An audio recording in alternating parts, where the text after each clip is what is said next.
오늘은 지극히 거룩하신 그리스도의 성체 성혈 대축일입니다. 이 제목도 좀 반복해서 묵상해 볼 필요가 있습니다. 지극히 거룩하신 그리스도의 성체 성혈 대축일. 흔히 자주 대하다 보면 감각이 떨어집니다. 거룩한 걸 자주 대하다 보면 거룩한 줄 모르고 그 거룩함을 잊어버리고 불경스럽게 되기 쉽거든요. 지극히 거룩하신 그리스도의 성체 성혈 대축일. 우리에게 왜 지극히 거룩하신 그리스도의 성체 성혈이 필요한지 생각해 봅시다. 우리에게 성체 성혈이 필요한 이유는 인류가, 즉 아담과 하와가 마귀에게 패배했기 때문입니다. 마귀의 말을 듣고 마귀 밑으로 들어가 버린 아담과 하와는 마귀 소나기에서 무기력할 뿐이었습니다. 죄의 노예 생활이 시작되는 겁니다. 그런데 그 마귀가 패배했습니다. 하느님이 사람이 되어 오셔서 40일 동안 광야의 유혹에서 승리하셨고 결정적으로 십자가상에서 승리하셨습니다. 마귀가 패배했고 하느님이 사람이 되어 오신 예수님께서 승리하셨습니다.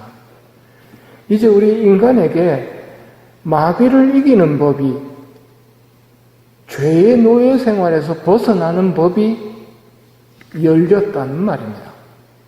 잃어버린 하느님 나라, 아버지 집을 다시 찾을 수 있는 길이 열렸다는 말입니다. 지극히 거룩하신 그리스도에 의해서입니다. 예수님이 우리에게 주신 선물이 이겁니다. 마귀의 통제하에서 해방되어서 아버지 집으로 다시 돌아갈 수 있도록 된 것. 하지만 그 길을 안다고 예수님을 다 따르는 것은 아닙니다. 내 병든 마음은 내 뜻대로 되지 않습니다. 마음은 그렇게 하고 싶은데 몸은 전혀 말을 듣지 않을 경우가 많기 때문입니다. 이 상황을 바오로 사도도 표현했습니다. 내가 마음으로는 선을 행하려고 하면서도 나에게는 그것을 실천할 힘이 없습니다. 나는 내가 해야 하겠다고 생각하는 선은 행하지 않고 해서는 안 되겠다고 생각하는 악을 행하고 있습니다. 나는 과연 비참한 인간입니다. 누가 이 죽음의 육체에서 나를 구해줄 것입니까? 고맙게도 하느님께서 우리 주 예수 그리스도를 통하여 우리를 구해 주십니다. 어떻게 구해 주십니까? 내가 아버지의 힘으로 사는 것과 같이 나를 먹는 사람도 나의 힘으로 살 것이다. 그렇습니다. 성체 성사를 통해 예수님께서는 당신을 먹고 힘을 낼 수 있도록 우리에게 지극히 거룩하신 당신의 성체와 성혈을 주신 것입니다. 우리는 예수님의 힘으로 살아가는 사람들입니다. 신앙생활은 우리가 정신 똑바로 차리고 착하게 사는 게 아니라 하느님의 힘에 의지하여 하느님의 힘으로 아버지 집으로 돌아가는 것입니다. 내가 아버지의 힘으로 사는 것과 같이 나를 먹는 사람도 나의 힘으로 살 것이다. 내 인생을 승리로 장식하려면 예수님이 필요합니다. 마지막 날숨을 웃으면서 내쉬려면 예수님이 필요합니다. 우리 예수님이 얼마나 힘이 세신 분인지 알아야 이 세상의 풍파 속에서도 걱정할 필요가 없을 것이고 그 힘센 분이 나를 정말 좋아하신다는 것을 깨달으면 신앙인의 기쁨으로 가득 찰 수 있는 것입니다. 그래서 우리가 받은 선물에 대해 묵상하는 것이 필요합니다. 반면 예수님에 대해 무관심하고 은총으로 받는 거룩한 것들에 대해서 무감각해진다면, 습관적으로 영성체에 나오신다면 조심하셔야 합니다. 고린도전서 11장, 주님의 몸이 의미하는 바를 깨닫지 못하고 먹고 마시는 사람은 그렇게 먹고 마심으로써 자기 자신을 단죄하는 것입니다. 여러분 중에 몸이 약한 자와 병든 자가 많고 죽은 자도 적지 않은 것은 이 때문입니다. 준비 없는 죽음을 피하고 싶다면 영성체 준비를 제대로 해야 합니다. 영성체 준비 방법이 뭡니까? 육신의 준비와 영혼의 준비가 있다고 가르칩니다.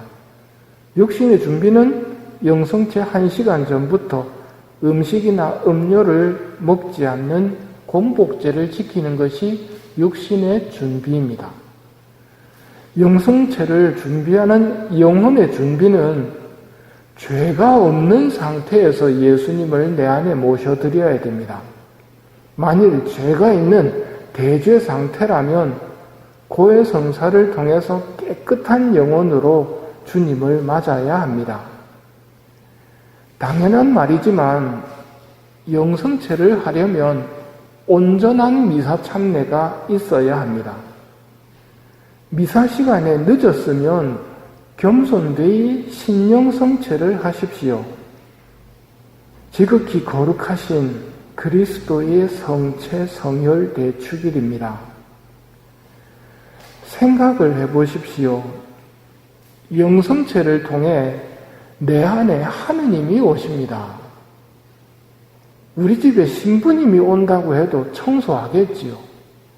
대통령이나 교황님이 아니라 하느님이 내 안으로 오십니다.